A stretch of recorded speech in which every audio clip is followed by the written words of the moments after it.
وَلَقَدْ يَسَّرْنَا الْقُرْآنَ لِلذِّكْرِ فَهَلْ مِن مُدَّكِرٍ۔ فتنے کے خاتمے تک لڑائی جاری رکھو، یہ قرآن کا حکم ہے۔ فتنے کے خاتمے تک لڑائی جاری رکھو۔ وَقَاتِلُوهُمْ حَتَّى لَا تَكُونَ فِتْنَةٌ وَيَكُونَ الدِّينُ لِلَّهِ فَإِنِ انْتَهُوا فَلَا عُدْوَانَ إِلَّا عَلَى الظَّالِمِينَ۔ ان سے لڑائی جاری رکھو، لڑتے رہو حتیٰ کہ فتنہ ختم ہو جائے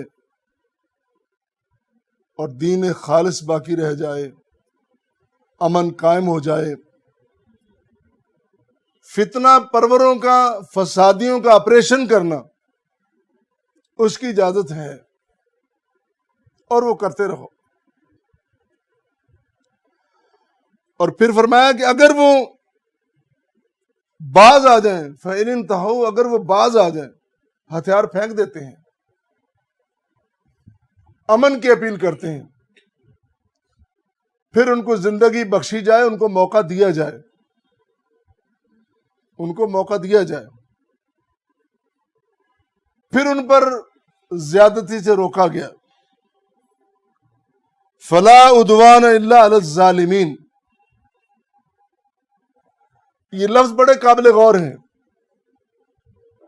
پھر زیادتی نہیں مگر ظالموں پر۔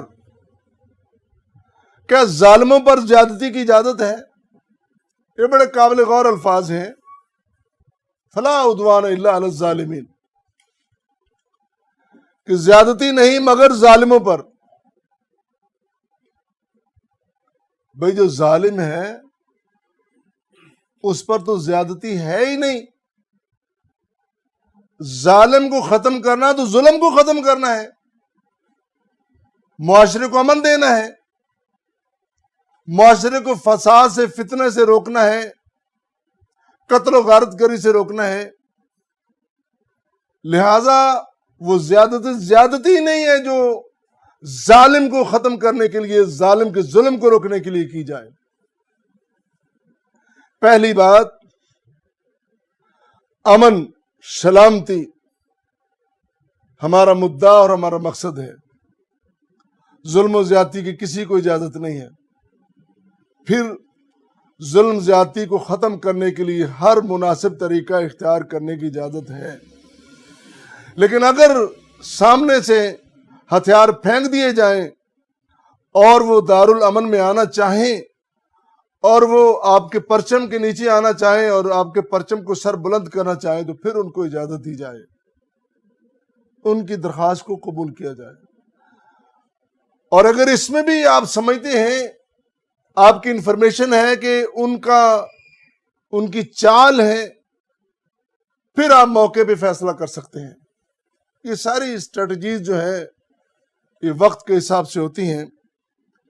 بہرحال یہ بات یاد رکھنی بڑی ضروری ہے کہ جو لڑائی وہ ذاتی نہیں ہے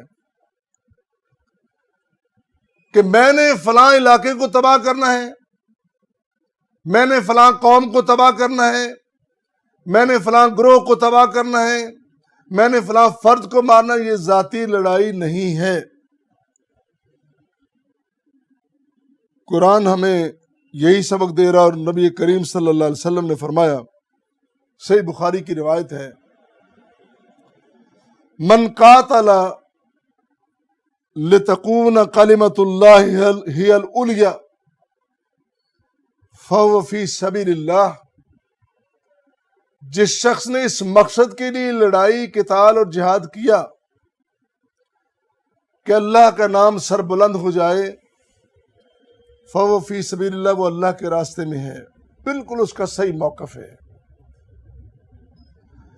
پھر ایک جگہ یہ بھی ارشاد فرمایا، اُمِرْتُ أَنْ أُقَاتِلَ النَّاسَ حَتَّى يَقُولُوا لَا إِلَهَ إِلَّا اللَّهُ، مجھے حکم ملا ہے کہ میں دشمنوں سے لڑوں یہاں تک کہ وہ لا الہ کہہ دیں۔ ایک شخص لا الہ کہہ دیتا ہے، اقرار توحید، اقرار شہادت کر لیتا ہے، اقرار رسالت کر لیتا ہے پھر آپ اس پہ تلوار نہیں اٹھائیں گے۔ اور پھر یہ بھی فرمایا فَإِذَا قَالُوا لَا إِلَهَ إِلَّا اللَّهُ أَصَمُوا مِنِّي دِمَاءَهُمْ وَأَمْوَالَهُمْ إِلَّا بِحَقِّهَا وَحِسَابُهُمْ عَلَى اللَّهِ، جن لوگوں نے اسلام قبول کر لیا، لا الہ پڑھ لیا، کلمہ شہادت پڑھ لیا، جو لوگ پرچم اسلام کے سائے میں آ گئے، جو لوگ دائرہ اسلام میں داخل ہو گئے، ان لوگوں نے اپنے خون اور اپنے اموال مجھ سے بچا لیے۔